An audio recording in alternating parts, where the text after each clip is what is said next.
வணக்கம் உறவுகள் எல்லாரும் எப்படிங்க? நான் உங்கள் சாம். இன்றைய நாளில் ஒரு அரசியல் பார்வையை தான் இந்த வீடியோ பதிவில் நீங்கள் பார்க்க போகிறீங்க.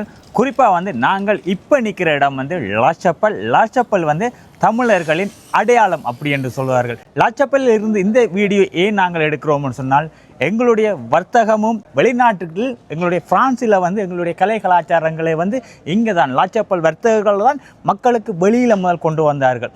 அதன் அடிப்படையில் இப்போ பார்த்தீங்கன்னு சொன்னால் பிரான்ஸில் உள்ளூராட்சி சபை எலெக்ஷன் நடைபெற இருக்கின்றது. ஆகவே இந்த வீடியோ பதிவை நான் இங்கே ஆரம்பிக்கிறதுக்கான காரணம் பிரான்ஸில் அரசியல் ரீதியாகவும் மொழிபெயர்ப்பாளராகவும் இருக்கின்ற ஒருவர் வாசுதேவன் அண்ணையை தான் நாங்கள் சந்திக்க போகிறோம்.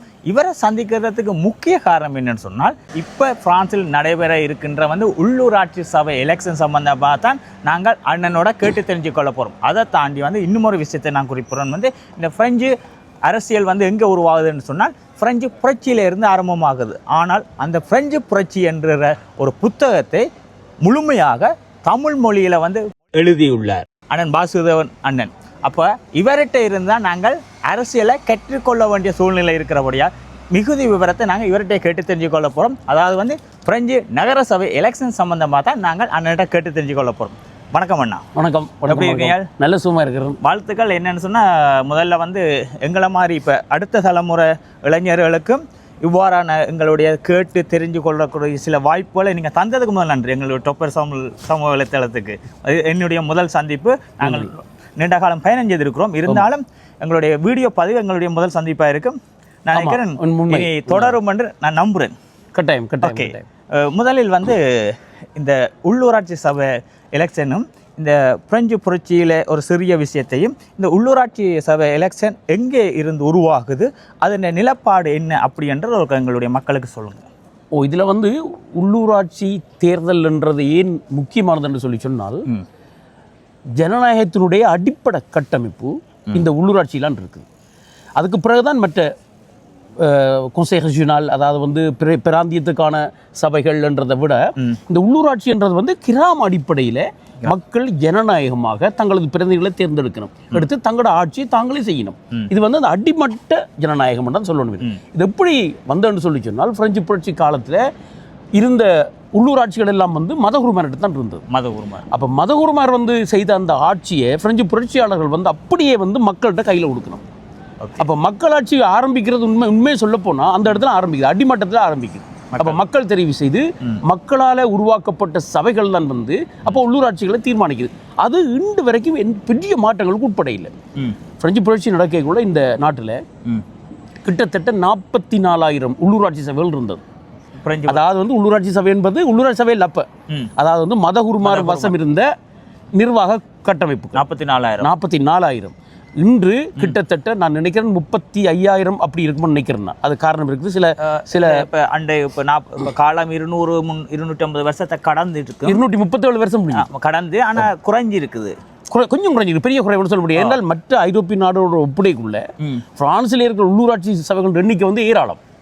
மற்ற ஐரோப்பிய நாடுகள் அப்படி இல்லை. இதுக்கு காரணம் அந்த பழைய புராதன பின்னணி ஒன்று இருக்கல்லோ, அந்த பின்னணியில இருந்தால் இவ்வளவு நகர சபைகளை உள்ளூராட்சி சபைகள் இங்கே இருக்கு. ஓகே, இப்போ இந்த இருக்கிற சபைகளை நீங்கள் எடுத்து பார்த்தீங்கன்றால் 34,000 35,000 கிட்ட வருமானு சொல்லுவோமே. இதுக்குள்ளே முக்கியமான விஷயம் என்னென்றால், 70% உள்ளூராட்சி சபைகளில் 1000க்கும் குறைவான வசிப்பாளர்கள் தான் இருக்கணும். 1000க்கும் குறைவான மிச்சம் 30%லையும் நீங்கள் எடுத்து பார்த்தீங்கன்னு சொல்லி சொன்னால் 3 பெரிய நகரங்கள் இருக்குது. PLM சொல்லுவாங்க, பாரி, லியோன், மார்சை. இந்த பாரி, லியோன், மார்சை தான் மிகப்பெரிய தேர்தல் முறைமைகள் கூட இந்த 3 நகரங்களுக்கும் வித்தியாசமானது. உள்ளூராட்சிக்கும் உள்ளூராட்சி நீங்க பரிசு எடுத்தீங்கன்னு சொல்லி சொன்னால், பரிசில் 20 அகோந்திஸ்மோன்னு சொல்லுவோம். 20 குறிச்சி இருக்குது. இந்த ஒவ்வொரு குறிச்சியும் தங்களுக்கு சொல்லி ஒரு மேயரை தெரிவு செய்யணும். தெரிவு செய்கிற அந்த லிஸ்டில் கொஞ்சம் பேர் மட்டும்தான் பரிசனுடைய பெரிய மேரி இருக்குதானே, அந்த மேரிக்கு போகலாம். இந்த 20ல் இந்த 20 அகோந்திஸ்மோல இருந்தும் 20 குறிச்சியில இருந்தும் குறிப்பிட்ட எண்ணிக்கை நான் நினைக்கிறேன் 167 பேர் நினைக்கிறேன் மொத்தமாக போகக்கூடிய ஆக்கள் பரிசுக்கு மத்திய மேரிக்கு மத்திய மேரிக்கு அதாவது இது எல்லா 20 இதையும் சேர்த்து ஒரு மத்திய இதுன்னு இருக்குது. அதுக்கு ஒரு ஆள் போற இங்க கொஞ்சம் பேர் மாதிரி செனட்டர் இது வந்து மக்களோட பிறந்து ஓகே. அப்ப சில பேர் வந்து தனியே தங்களோட குறிச்சிக்குள்ள இருக்கணும், சில பேர் வந்து சென்ட்ரல் மேரிக்கு போயிருக்கணும். ஓகே. அப்ப அப்படியான ஒரு சிஸ்டம் பரிசுக்குள்ள இருக்குது, லியோன்ல இருக்கு, மார்சேல இருக்கு. மற்ற இடங்கள்ல அப்படி இல்லை. 1000 பேருக்கு குறைந்தவர்கள் இருக்கிற இடத்துல இருக்கிற தேர்தல் முறையும் 1000 பேருக்கு கூடுதலாக இருக்கிற தேர்தல் முறையும் ஒன்றாயிரம் நடக்கிறது இல்லை. உதாரணத்துக்கு நீங்கள் 1000 பேருக்கு கூடுதலான எண்ணிக்கை உள்ளவர்கள் இருக்கிற ஒரு உள்ளூராட்சி சபைக்கு போனீங்கன்னு சொல்லி சொன்னால் அதில் எலெக்ஷன் வந்து 2 தடவையாக நடக்கும். ஓகே. 1000 பேருக்கு உள்ளே என்று சொல்லி சொன்னால் ஒரு தடவை தான் நடக்கும். ஒரு தடவை. அதுக்குள்ளே கணக்கு சிஸ்டங்கள் 15 ஆமாம் 22 சாரி. ஓகே. அப்போ இப்போ உதாரணத்துக்கு வந்து ஒரு 1000 பேர் இருக்கிற உள்ளூராட்சி சபையில் எத்தனை மெம்பர்ஸ் இருப்பினும் அது அந்தந்த உள்ளூராட்சி சபையினுடைய மக்களின் எண்ணிக்கையை பொறுத்தது. ஓகே. ஒரு சராசரி 1000 பேருக்கு எத்தனை மெம்பர்ஸ்? இப்போ உதாரணத்துக்கு வந்து 43,000 ஃப்ரான்ஸ் இருக்குன்னு சொன்னால் 43 அதுக்கேற்ற மாதிரி கூடும். அது கூடும். அது இடத்தை பொறுத்து எல்லாம் பாப்புலேஷன் எண்ணிக்கை பொறுத்து இருக்கு. எவ்வளவு குடியிருப்பாளர்கள் எவ்வளவு பேர் இருக்கணுமோ அதை பொறுத்து அந்த சபையில் இருக்கிற எண்ணிக்கையும் கூடும்.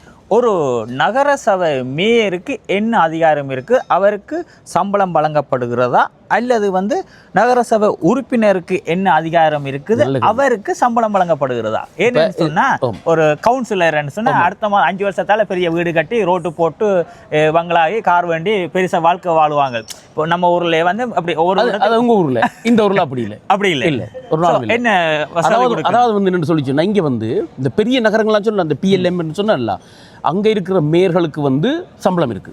அதாவது வந்து சம்பளம் இருக்கு. அது சலுகை. அவைக்கு வந்து கிட்டத்தட்ட நினைக்கிறேன் 8,000க்கும் 10,000க்கும் இடையான சம்பளம் கிடைக்கும் ஒரு மாசத்துக்கு. ஆனா இந்த சின்ன சின்ன நகரங்கள்ல அப்படி இல்லை, சம்பளம் இல்லை. அவைக்கு வந்து அந்தம்னித்தின்னு சொல்றது. அவைக்கு வந்து அவை வேலை செய்யறதுக்கு ஒரு நட்டடு கொடுக்குறோம், ஒரு வேலை செய்யறதுக்கான அந்த கொடுப்பனவு. அது சம்பளம் இல்லை. அதே மாதிரி தான் இந்த கொசையே இருக்குன்னு தானே அவைக்கும் வந்து அவையினுடைய உள்ளூராட்சி சபையினுடைய பலத்தை பொறுத்து இருக்குது. பலம்ன்றது மக்களோட பலம், வர்ற வரியினுடைய பலம், அந்த பலங்களை பொறுத்து அது மாறுபடும். அது இன்னும் சொல்ல போனால் சரியான மாற்றங்களோட இருக்கும். சில இடங்கள்ல சம்பளமே இல்லாம வேலை செய்யறாங்களும் இருக்கணும். சில இடங்கள்ல இது ஒரு முக்கியமான செய்தி, ஒரு ஊருக்கு மேயர் இருக்கிறார், அவர் மட்டும்தான் அங்க இருக்கிறார். அவர் மட்டும் தான் இருப்பார், ஒருத்தருமே மெம்பர்ஸ் இல்ல. அப்ப அவர் தான் முடிவெடுக்கிறது. அவர் தான் டேக்ஸ் பே பண்ணணும். அந்த கிராமத்தின் செலவுக்கு டேக்ஸ் பே பண்றது யார்? அவர் தான் பே பண்ணணும். அவர் தான் பே பண்ணணும். ஆனா இப்ப அரசாங்கம் காசு கொடுக்கும். அரசாங்கம் காசு கொடுக்கும். அரசு நிதி ஒதுக்கீடு இருக்கு. அதாவது வந்து இந்த நாட்டில் புறப்படுகிற தேவையான சொல்லுவோம் வியாபாரம் விற்பனை வரி. அந்த விற்பனை வரி வந்து எல்லாம் வந்து அரசாங்கம் தான் கலெக்ட் பண்ணும். பரஸ்பத்தன்னு சொல்லிச்சுன்னா பரஸ்பத்தில் இருந்து கலெக்ட் பண்ணப்படுற தேவையா எல்லாம் வந்து அரசாங்கம் எடுத்து எல்லா இடத்துல இருந்து வர எல்லாத்தையும் எடுத்து போட்டு ஒவ்வொருவருடைய நிலைமைக்கேற்ற மாதிரி மக்கள் ஏற்ற மாதிரி அரசாங்கம் வந்து கொஞ்சம் காசை பிரித்து வச்சு கொடுக்கும். இப்போ இன்னும் ஒரு கேள்வி இருக்குது. அரச வேலையாட்கள் அதை தீர்மானிக்கிறது மத்திய அரசா இல்லது மேயர் மேரா?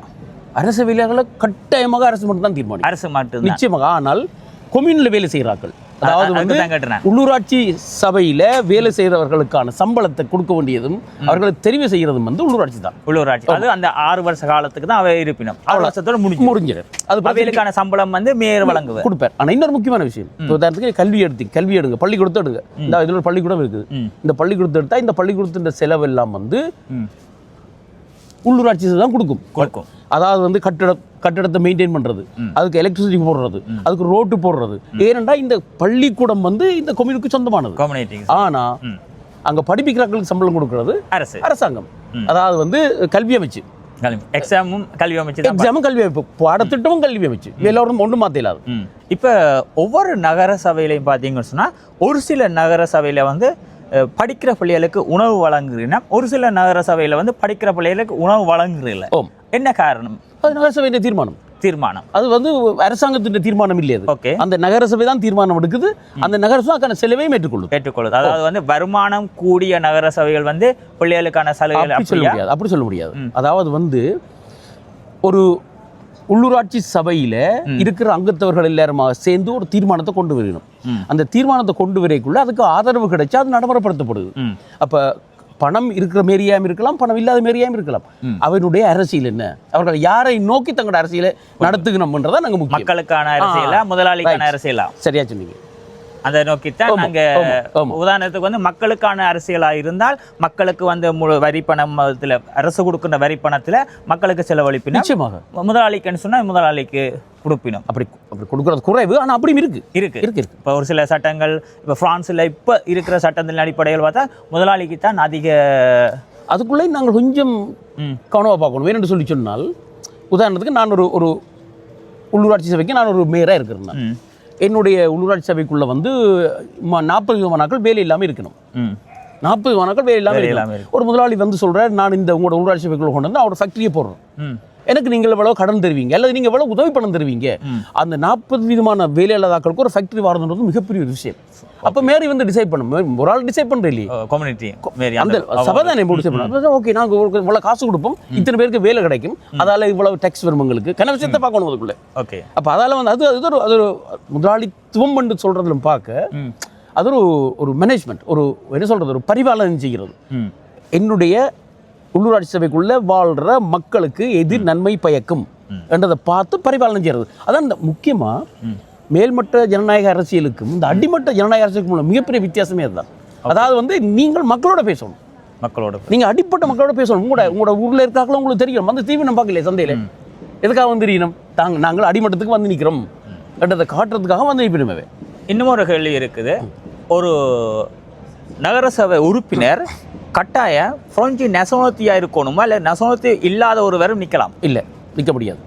கட்டாயமாக அவர் ஒரு பிரெஞ்சு பிரஜையாக இருக்கணும். ஆனால் இது பற்றி மிகப்பெரிய விவாதம் நடந்தது, அதை சொல்கிறேன். அதுக்காக நான் கேட்டேன் அந்த கேள்வி. பிரான்சுவா மித்திரோன் வந்து இங்கே வந்து பிரசிடென்ட் இருக்கக்குள்ள சொன்னார், நான் அடுத்த முறை தெரிவு செய்யப்பட்டால் 5 வருஷம் மினிமம் ஒரு உள்ளூராட்சி சபைக்குள்ள ஒரு இடத்துக்குள்ள வாழ்ற ஒருத்தர் வேலையும் செய்து அவர் வருமான வரியும் கட்டியிருந்தான்னு சொல்லி சொன்னால் அவர் வெளிநாட்டவராக இருந்தாலும் அவருக்கு நாங்கள் அந்த உரிமையை கொடுப்போம். அந்த வாய்ப்பு வழங்கப்பட்டிருக்கா? இதுவரை வழங்கப்படவில்லை. ஆனால் அந்த பேச்சு இல்லை, அதற்கு மிக பெரும்பான்மையான பிரெஞ்சுக்காரர்கள் எதிர்ப்பு தெரிவிக்கணும். அப்போ அதை யாருமே முன்னெடுக்கிறதுக்கு சான்ஸ் இல்லை. அந்த கேள்வி என்னன்னு சொன்னால் எனக்கு இருந்தது, அதுக்கான பதில் உங்கள்கிட்ட இருந்து நான் ரொம்ப சந்தோஷம்.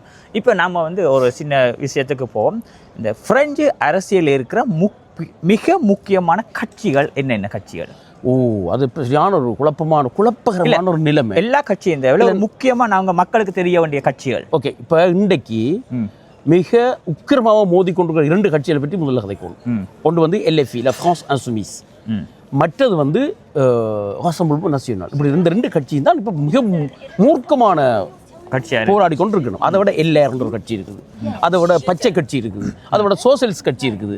ஆனால் இவை எல்லாம் வந்து என்ன சொல்றது, இந்த தமிழில் கூட தமிழில் இந்த வலதுசாரி இடதுசாரி அப்படின்ற விடயத்தையும் இருந்தால் கொஞ்சம் அதுக்குள்ளே ஜாயின் பண்ணி ஓகே பிரெஞ்சில் சொல்லியக்கு அந்த நிச்சயமாக வந்து LFI என்ற கட்சி வந்து இடதுசாரி கட்சி.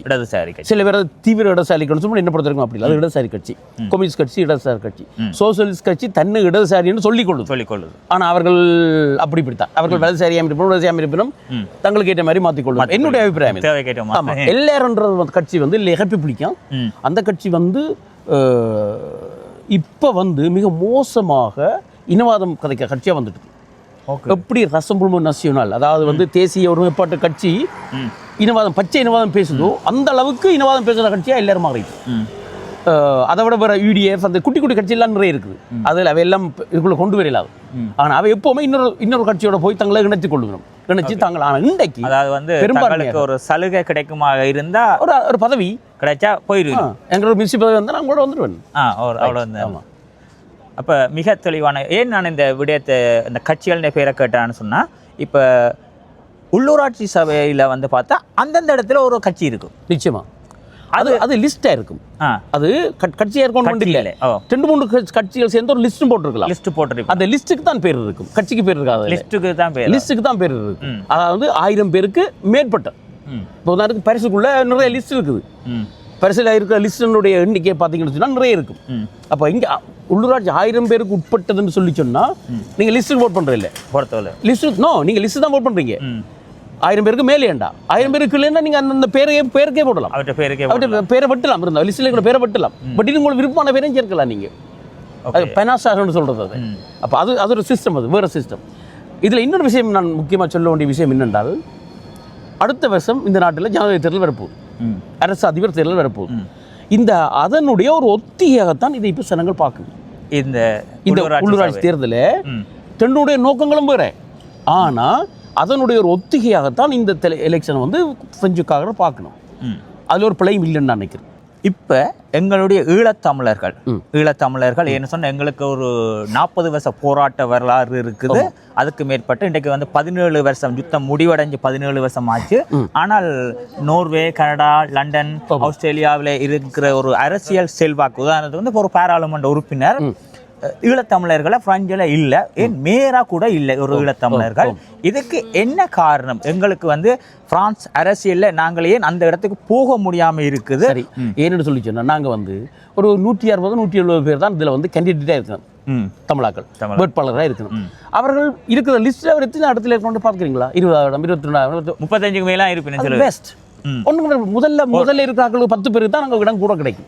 மெம்பர்ஸாக போகணும். அப்போ இது சும்மா ஒரு என்ன சொல்றது, எலெக்ஷன் எலெக்ஷனில் வென்றாலும் கூட நீங்கள் ஒரு அட்வைசராக தான் நாங்கள் இருக்கலாம். எப்பயா இருந்து போட்டு ஒரு அஜுவமேர் வரலாம். ஆனால் இது என்னென்னு சொல்லி சொன்னால் நாங்கள் பிரெஞ்சு அரசியலே பார்ப்போம். எங்களோட தமிழ் அரசியலுக்கு கூடாக நாங்கள் பிரெஞ்சு அரசியலை பார்த்து எங்களை நாம ஏமாற்றக்கூடாது. இது நான் ஒரு நேர்மையாக சொல்கிறேன். ஓகே. இப்போ உங்களுக்கு தெரிஞ்ச மட்டும் இல்லை, யாராவது ஈழத்தமிழர்கள் ஒரு மேயராவோ அல்லது வந்து மேயருக்கு உதவியாளராகவோ இது வரைக்கும் இருந்திருக்கணுமா? உதவியாளராக இருந்திருக்கணும். எத்தனை பேர்? எவ்வளவு அதெல்லாம் தெரியாது. உதவியாளராக இருந்திருக்கணும். ஆனால் அவர்களால் தமிழத்துக்கோ அல்லது தமிழ் அரசியலுக்கோ தமிழ் தேசியத்துக்கோ எந்த நன்மையும் கிடைச்சதாக எனக்கு தெரியாது. என்ன தெரியாது. பட் அப்படி செய்யவே இல்லாதவர்களால் அதை செய்யலாது. இப்போ எங்களுடைய ஈழத்தமிழர்களுடைய இன்றைய நாளில் வந்து ஒரு 125 பேர் உள்ளூராட்சி சபை எலெக்ஷனில் வந்து மேயருக்கு ஆதரவாக இருக்கணும். இதில் நீங்கள் சொன்ன மாதிரி வந்து அதாவது வந்து 40 பேருன்னு சொன்னால் 10க்குள்ளே வந்தார் வந்து அவருக்கு ஒரு உள்ளூராட்சி நகரசபை வெற்றி அடைஞ்ச வாய்ப்பு இருக்குது. 20 பேருக்குன்ற ஒரு வாய்ப்பு இருக்குது. 35க்கு மேற்பட்ட பேர் லிஸ்ட்டில் இருந்தாங்க. அப்போ ஒரு ஈழத்தமிழர்கள் வந்து இன்றைக்கு 125 பேர் இருக்குன்னு அவைகளுக்கு கூட இந்த விஷயங்கள் தெரியுமா தெரியாதோ எனக்கு தெரியல. ஆனால் நார்மலாக தெரிஞ்சிருக்க வாய்ப்பு ஒரு வேட்பாளர் இருக்கபடியா கொஞ்சமாவது அரசியல் சிஸ்டத்தை பற்றி படிச்சுட்டு வந்தானே. ஆமாம். அப்போ இப்போ ஒரு உதாரணத்துக்கு வந்து இந்த இடத்துல வந்து எல்லா மக்களும் இருக்கிற இடத்துல ஓகே நம்ம இந்த தமிழ் இதில் இவரை போடுவோம் அப்படி என்று ஒரு கட்சியும் சிலவளை தீர்மானிக்கும். நிச்சயமா, கட்டாயமா வாக்குக்காக. நான் ஒரு கிராமத்தில் வாழ்றேன். ஒரு குட்டி கிராமம். அதில் 1250 பேர் தான் அங்கே இருக்கணும். அங்கே வந்து 2 லிஸ்ட் இருக்குது.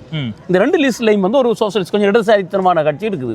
அந்த கட்சியில் வந்து எல்லாம் முழுக்க வெள்ளக்காரங்கள், அங்கேயே இருந்து அங்கேயே வாழ்ந்த வெள்ளக்காரங்கள். கடைசியில் அரவிந்த பேர் கொண்டு போட்டிருக்காங்க. அரவிந்த பேர் ஒரு அரபுக்காரன் பேர். என்ன காரணம்னு சொல்லி சொன்னா அங்கே கொஞ்சம் அரபு குடிமக்கள் இருக்கணும். அப்போ அவையினுடைய வாக்கு நீங்கள் உள்வாங்கணும்னு சொல்லி நீங்கள் அரபுக்காரரை சேர்த்து விடுவோம். இது மாதிரி தான் சில தமிழ் பேர்களும் சேர்க்கப்பட்டிருக்கிறது. ஆனால் இப்போ எல்லா லிஸ்டும் அப்படி இல்லையே. ஓகே. சில லிஸ்ட் சேர்த்துருக்கணும். ஆமாம். இப்போ உதாரணத்துக்கு வந்து இன்றைய எங்களுடைய இந்த அரசியல் தமிழ் மக்களுடைய பிரான்ஸ் அரசியலில் நாங்கள் இன்னும் வேகமாக பயணம் செய்து ஒரு நிலைக்கு ஒரு பாராளுமன்ற உறுப்பினராக வரணும்னு சொன்னால் இன்னும் எவ்வளோ தூரம் நாங்கள் வேலை செய்ய வேண்டியிருக்கு? இந்த கேள்வி இந்த நாட்டினுடைய அரசியல் போக்கை புரிந்து கொள்ளாத ஒரு கேள்வி. இந்த நாட்டில் இனவாதம் பெருக்கெடுத்தோடுது. ஓகே. நீங்கள் நியூஸ் என்ற ஒரு டெலிவிஷன் இருக்குது, அதை பார்த்தீங்கன்னு சொன்னால் காலையிலேருந்து பின்னேரம் வரைக்கும் வெளிநாட்டவர்களுக்கு எதிரான பிரச்சாரம் தான் போய்கொண்டிருக்கு. இப்போ இங்கே வந்து நாங்கள் எங்களுக்குள்ள எங்களோட அடையாளத்தை நாங்கள் முனைப்பு காட்டுறது இதுக்கு சந்தர்ப்பம் எங்களுக்குள்ள காட்டலாம். வெளியில் போயிட்டு நான் வந்து ஒரு நான் வந்து தமிழராக இங்கே எலெக்ஷன் கேட்க வரணும்னு சொல்லி சொன்னா அது இன்னும் இனவாதத்தை கூட்டுறதுக்கான ஒரு வழியாக தான் இருக்க போகுது. புரியுது. அது எங்களுக்குள்ள பேசிக்கொள்ளலாம். ஆனா பாராளுமன்ற எலெக்ஷன்ல நின்றா அவர் வந்து எங்கள்கிட்ட வாக்கு கேட்கலாம். ஆனால் அவர் முடிஞ்ச அளவுக்கு வந்து பிரெஞ்சில் கதைச்சு வாக்கு கேட்கறதான் நீங்க விரும்புறீங்க. பிரெஞ்சில் கதைச்சது இல்லை, தமிழையும் கதைக்கலாமா? அதெல்லாம் பிரச்சனை இல்லை. நான் தமிழன் ஆகவே நான் தமிழருக்காக வரணும்னு சொல்லிக்கொண்டு அங்கே போகக்கூடாது. என்ன பொறுத்த வரைக்கும் அது ஒரு நல்ல அரசியல் இல்லை. ஏனண்டா முதல்ல அதை விட்டுருங்க நீங்க. அது அப்புறம் எங்களோட தலைக்குள்ள இருக்குதானே உண்டு, அதை யாரும் அழிக்க முடியாது. போன பிறகு நாங்கள் அதை பற்றி பார்ப்போம். அதை நாங்கள் அழிக்க முடியாது இல்லை. அப்போ அதுக்கேற்ற மாதிரி எங்களுடைய மொழி, சிந்தனை, வார்த்தைகள் எல்லாம் இருக்கணும்.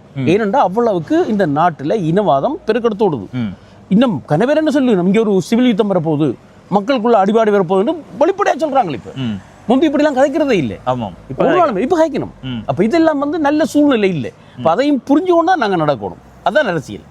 ஓகே, நாங்கள் ஃபைனலாக முடிச்சுக்கொள்ளும். இன்றைய தலைமுறை இளைஞர்கள், யுவதிகள் இந்த அரசியலில் நிற்கிறீங்கன்னா அதை தாண்டி மக்கள் யாருக்கு ஓட் போட வேணும், அதை தாண்டி வந்து இந்த இளைஞர்கள் நிற்கிற இளைஞர்கள் யுவதிகள் மக்களுக்கு நீங்கள் என்ன விடயத்தை ஃபைனலாக சொல்ல விரும்புறீங்க?